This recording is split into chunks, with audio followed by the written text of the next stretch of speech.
नमस्कार दोस्तों, मैं कॉर्पोरेट ट्रेनर आशुतोष पाठक आपका स्वागत करता हूं आपके अपने channel civil Pitamah civil engineering training institute में। तो फ्रेंड्स, आज के वीडियो में बात करेंगे how to calculate quantity of materials required for 1000 square feet slab, यानी 1000 स्क्वायर फीट स्लैब में लगने वाला मटेरियल हम यहां पे कैलकुलेट करने वाले हैं। उसका कितना बजट होता है वो भी हम कैलकुलेट करेंगे। तो दोस्तों, जो हमने यहाँ पे इमेज शो की है वो 3 डायमेंशनल स्लैब की इमेज शो की है, जिसमें हमने जो स्लैब एरिया लिया है वो 1000 स्क्वायर फीट स्लैब एरिया लिया है और जो हमने थिकनेस ऑफ स्लैब ली है वो 125 mm ली है। तो दोस्तों, यहाँ पे हमने एक स्लैब की इमेज शो की है जिसमें रिइंफोर्समेंट डिटेल्स भी शो की है। तो ये हमने एक एग्जाम्पल शो किया है जिसमें हमने रिइंफोर्समेंट डिटेल्स दिखाई है कि वन वे स्लैब में रिइंफोर्समेंट कैसे लगता है। तो दोस्तों, जो मेन बार हमारा प्लेस होता है वो शॉर्टर डायरेक्शन में प्लेस होता है, जो डिस्ट्रीब्यूशन बार होता है वो लॉन्गर डायरेक्शन में प्लेस होता है। तो दोस्तों, वन वे स्लैब में जो हम मेन बार प्रोवाइड करते हैं वो शॉर्टर डायरेक्शन में ही करते हैं, लेकिन जब हमारे पास 2 वे स्लैब होती है तो मेन बार हमारी दोनों डायरेक्शन में प्लेस होती है, लेकिन जो फर्स्ट मेन बार हम प्रोवाइड करते हैं वो शॉर्टर डायरेक्शन में करते हैं और सेकेंड मेन बार 2 वे स्लैब में लॉन्गर डायरेक्शन में किया जाता है। तो दोस्तों, जो हमने यहाँ पे मेन बार का डाया लिया है वो 10 mm लिया है, जो डिस्ट्रीब्यूशन बार का डाया लिया है वो 8 mm लिया है। तो दोस्तों, यहाँ पे हमने दोनों डाया को स्पेसिफाई किया है, लेकिन जब हम स्लैब का कैलकुलेशन करते हैं स्लैब एरिया का यूज़ करके, तो यहाँ पे स्टील कैलकुलेशन में हम थंब रूल का यूज़ करते हैं। तो अगर जो कि हमारे पास जो स्टील की क्वांटिटी थंब रूल से आएगी वो एक अप्रॉक्सीमेट क्वांटिटी होगी स्टील की, लेकिन जब एक्चुअल एनालिसिस की जाती है तो वार बेंडिंग शेड्यूल का यूज़ करके की जाती है, जिसमें actual quantity of steel find out किया जाता है। तो दोस्तों, जब हम स्लैब एरिया का यूज़ करके हम स्टील की क्वांटिटी निकालते हैं थंब रूल से, तो वो एक अप्रॉक्सीमेट क्वांटिटी होती है। तो यहाँ पे दोस्तों, जो ग्रेड ऑफ कंक्रीट स्पेसिफाई किया गया है वो M20 ग्रेड की कंक्रीट यूज़ की गई है। जो रेशियो ऑफ M20 होता है वो 1:1.5:3 होता है। इसमें 1 सीमेंट है, 1.5 सैंड है और 3 एग्रीगेट है। दोस्तों, स्लैब की कंक्रीट फाइंड करने के जो वॉल्यूम आता है स्लैब में, तो दोस्तों वॉल्यूम ऑफ कंक्रीट को फाइंड आउट करने के लिए जो हमारे पास स्लैब एरिया है 1000 स्क्वायर फीट, उसको जब हम थिकनेस ऑफ स्लैब से मल्टीप्लाई कर देते हैं तो हमारे पास वॉल्यूम ऑफ कंक्रीट यहाँ पे फाइंड आउट हो जाती है। दोस्तों, 1000 स्क्वायर फीट तो हमारे पास स्लैब एरिया हो गया इंटू 5 डिवाइडेड बाई 12। तो दोस्तों, ये 5 क्या है? तो दोस्तों, जो हमारे पास थिकनेस ऑफ स्लैब है, तो यहाँ पे जो हमने थिकनेस ऑफ स्लैब दिखाई है वो 125 mm दिखाई है, लेकिन जब हम इसको इंच में कन्वर्ट करते हैं तो 5 इंच के अप्रॉक्सीमेट आता है। तो दोस्तों, इसको हमने थिकनेस ऑफ स्लैब 5 इंच यहाँ पे लिखे है और डिवाइडेड बाय 12 किया है। तो दोस्तों, 12 हमारे पास कन्वर्जन फैक्टर है क्योंकि हमने इंच को फीट में कन्वर्ट किया है। तो दोस्तों, यहाँ पे जो भी यूनिट थी वो स्क्वायर फीट में स्लैब एरिया दिया था, तो इसको भी हम फीट में कन्वर्ट करते हैं। तो जो भी हमारी क्वांटिटी आएगी वो क्यूबिक फीट में आएगी। तो दोस्तों, जब मल्टीप्लाई करते हैं हम तो 416.66 cubic feet volume of concrete निकलता है। दोस्तों, इस क्यूबिक फीट को क्यूबिक मीटर में कन्वर्ट करने के लिए हम 35.31 से डिवाइड कर देते हैं कंक्रीट की क्वांटिटी को। तो जब हम कैलकुलेशन करते हैं तो 11.80 मीटर क्यूब आता है। दोस्तों, कैसे यूनिट कन्वर्जन होता है, ये 35.31 कहाँ से आया? तो इस पे हमने अपने YouTube चैनल पे एक यूनिट कन्वर्जन का वीडियो पहले अपलोड कर रखा है, तो आप इसमें देख सकते हैं कि ये 35.31 कहाँ से आया है और कैसे कन्वर्जन फैक्टर यूज़ किया जाता है एक यूनिट से दूसरी यूनिट में कन्वर्ट करने के लिए। तो आई बटन पे आपको लिंक मिल जाएगा, तो आप उससे क्लिक करके वॉच कर सकते हैं। दोस्तों, जो भी हमने वॉल्यूम ऑफ कंक्रीट निकाली वो वेट कंडीशन की कंक्रीट थी, जो कि 11.80 मीटर क्यूब आई थी। जो हमारे पास मटेरियल मंगवाया जाता है वो ड्राई कंडीशन में मंगवाया जाता है। तो दोस्तों, जो भी हमारे पास वॉल्यूम ऑफ कंक्रीट आएगी उसको ड्राई कंडीशन में कन्वर्ट करने के लिए हमारे पास कन्वर्जन फैक्टर होता है 1.54, उससे मल्टीप्लाई किया जाता है तो हमारे पास वॉल्यूम ऑफ ड्राई कंक्रीट निकल आता है। तो वॉल्यूम ऑफ ड्राई कंक्रीट हो जाएगा 11.80 मीटर क्यूब, ये हमारे पास वेट वॉल्यूम है, इंटू 1.54 कन्वर्जन फैक्टर है, तो 18.172 मीटर क्यूब हमारे पास वॉल्यूम ऑफ ड्राई कंक्रीट आ जाएगा।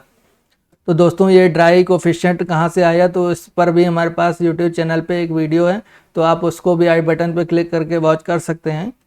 तो दोस्तों, जो हमारे पास summation of ratio M20 mix है जो कि 1:1.5:3 है, तो उसमें हम समेशन निकालते हैं तो 1 हमारे पास सीमेंट का रेशियो है प्लस जो हमारे पास सैंड का रेशियो 1.5 है प्लस एग्रीगेट का रेशियो 3 है, जब हम तीनों को ऐड करते हैं रेशियो को तो 5.5 समेशन ऑफ रेशियो मिक्स आ जाता है। तो अब हम इसका यूज़ करेंगे फर्दर एग्रीगेट की कैलकुलेशन के लिए, सैंड के कैलकुलेशन के लिए, सीमेंट के कैलकुलेशन के लिए। तो दोस्तों जो सीमेंट की क्वांटिटी निकालते हैं उसका फॉर्मूला होता है रेशियो ऑफ सीमेंट जो कि 1 है divided by sum of ratio जो कि 5.5 है into volume of dry concrete. तो 18.172 यहाँ पे हमारे पास वॉल्यूम ऑफ ड्राई कंक्रीट है, तो जिसकी वैल्यू आएगी 3.304 metre cube quantity of cement आएगी। दोस्तों जो भी हम सीमेंट मंगाते हैं वो बैग्स में मंगाते हैं, तो उसको बैग में कन्वर्ट करने के लिए जो हमारे पास फार्मूला है 3.304 क्वांटिटी ऑफ सीमेंट जो हमने निकाली थी इंटू 1440 डिवाइडेड बाय 50। तो दोस्तों 1440 यूनिट वेट ऑफ सीमेंट है और 50 केजी हमारे पास एक बैग के वेट है, तो उससे जब डिवाइड कर देंगे तो टोटल क्वांटिटी ऑफ बैग आएगा 95.15 बैग, जिसको हमने अप्रॉक्सीमेटली 95 बैग्स लिया है। दोस्तों अगर हमारे पास एक बैग का प्राइस पता हो तो हम इससे प्राइस ऑफ सीमेंट निकाल लेंगे कि एक 1000 स्क्वायर फीट स्लैब के लिए कितने प्राइस की सीमेंट लगेगी। तो दोस्तों प्राइस ऑफ सीमेंट के लिए 95 बैग्स हमने क्वांटिटी कैलकुलेट की है इंटू 375 रुपीज़ पर बैग आता है। तो जब हम मल्टीप्लाई करते हैं तो 35,625 रुपीज़ हमारे पास प्राइस ऑफ सीमेंट आएगा कि 1000 स्क्वायर फीट कोई स्लैब को कास्ट करने के लिए इतने पैसे की सीमेंट हमें लगेगी। दोस्तों जो quantity of sand metre cube में कैलकुलेट करने के लिए हम सेम फार्मूला यूज़ करेंगे। 1.5 हमारे पास रेशियो ऑफ सैंड था, 5.5 सम ऑफ रेशियो था into volume of dry concrete 18.172 है। तो हमारे पास जब कैलकुलेट करते हैं तो 4.956 मीटर क्यूब यहाँ पे सैंड की क्वांटिटी आती है। तो दोस्तों जो भी हम सैंड मंगाते हैं क्यूबिक फीट में मंगाते हैं तो 4.956 इंटू 35.31 कर देंगे तो 175 क्यूबिक फीट यहाँ पे हमारे पास वॉल्यूम ऑफ सैंड आएगी। दोस्तों जैसे कि हमें पता है 1 मीटर क्यूब में 35.31 क्यूबिक फीट होता है, तो जब हम उससे कन्वर्जन फैक्टर से मल्टीप्लाई कर देते हैं अपनी क्वांटिटी को तो वो क्यूबिक फीट में कन्वर्ट हो जाती है। तो 175 क्यूबिक फीट यहाँ पे पास सैंड की क्वांटिटी आ गई। दोस्तों अगर हमारे पास रेट ऑफ सैंड पता हो पर क्यूबिक फीट क्या रेट है तो उससे हम प्राइस ऑफ सैंड पता कर सकते हैं। तो सैंड का प्राइस निकालने के लिए 175 क्यूबिक फीट हमारे पास क्वांटिटी ऑफ सैंड है, 54 रुपीज़ पर क्यूबिक फीट हमारे पास रेट ऑफ सैंड है, तो 9450 रुपीज़ की हमारे पास सैंड पड़ेगी 1000 स्क्वायर फीट स्लैब को बनाने के लिए। तो दोस्तों जो quantity of aggregate in metre cube में कैलकुलेट करें सेम फार्मूला यूज़ करेंगे। 3 हमारे पास रेशियो ऑफ एग्रीगेट है, 5.5 हमारे पास sum of ratio into 18.172 volume of dry concrete है। तो दोस्तों 9.912 मीटर क्यूब यहाँ से हमारे पास वॉल्यूम ऑफ एग्रीगेट आ गया। तो दोस्तों इसको भी क्यूबिक फीट में कन्वर्ट करने के लिए 35.31 से मल्टीप्लाई करना होगा, तो 350 क्यूबिक फीट यहाँ से हमारे पास क्वांटिटी ऑफ एग्रीगेट आ गई। तो दोस्तों प्राइस निकालने के लिए हमारे पास रेट पता होना चाहिए एग्रीगेट का। तो हमारे पास जो रेट है 54 रुपीज़ पर क्यूबिक फीट हमारे पास एग्रीगेट का रेट है। तो टोटल प्राइस हो जाएगी 350 क्यूबिक फीट हमारे पास क्वांटिटी है, 58 रुपीज़ पर क्यूबिक फीट रेट है, तो 20,300 रुपीज़ का एग्रीगेट हमारे पास पड़ेगा 1000 स्क्वायर फीट स्लैब को बनाने के लिए। तो दोस्तों quantity of steel in KG निकालते हैं। तो जो हमारे पास थंब रूल होता है 0.5 to 1% of total concrete volume, यानी टोटल कंक्रीट वॉल्यूम का 0.5 to 1% जो आएगा वो हमारे पास क्वांटिटी ऑफ स्टील होगी इन केजी में। तो दोस्तों जो हमारे पास फार्मूला है 1 यहाँ पे 1% हमने लिया है क्योंकि हम सेफर साइड जाना चाहते हैं। तो 1 divided by 100 into volume of dry concrete जो कि 18.172 है मीटर क्यूब इंटू 7850 केजी पर मीटर क्यूब है। तो ये हमारे पास स्टील का यूनिट वेट है, तो 7850 केजी पर मीटर क्यूब। तो हमारे पास जो क्वांटिटी आएगी स्टील की वो 1427 केजी आएगी। दोस्तों हमारे पास रेट पता हो तो प्राइस निकाल सकते हैं। तो रेट हमारे पास 75 रुपीज़ पर केजी का स्टील यूज़ हुआ है, तो 1427 क्वांटिटी हो गई स्टील की इंटू 75 रुपीज़ रेट है, तो 1,07,025 रुपीज़ स्टील हमारे पास प्राइस पड़ेगी 1000 स्क्वायर फीट स्लैब के कंस्ट्रक्शन के लिए। दोस्तों जो स्लैब हम यूज़ कर रहे हैं उसके लिए बाइंडिंग वायर भी रिक्वायर्ड होगा, जिसका थंब रूल हमने यहाँ पे यूज़ किया 10 kg पर टन, यानी 1 टन में 10 किलो बाइंडिंग वायर यूज़ होता है। तो 1427 kg के लिए कितना होगा, तो उसके लिए जो बाइंडिंग वायर आएगा 14.27 kg आएगा। तो दोस्तों इसका प्राइस है जो हमारे पास 65 रुपीज़ पर kg के हिसाब से बाइंडिंग वायर पड़ता है।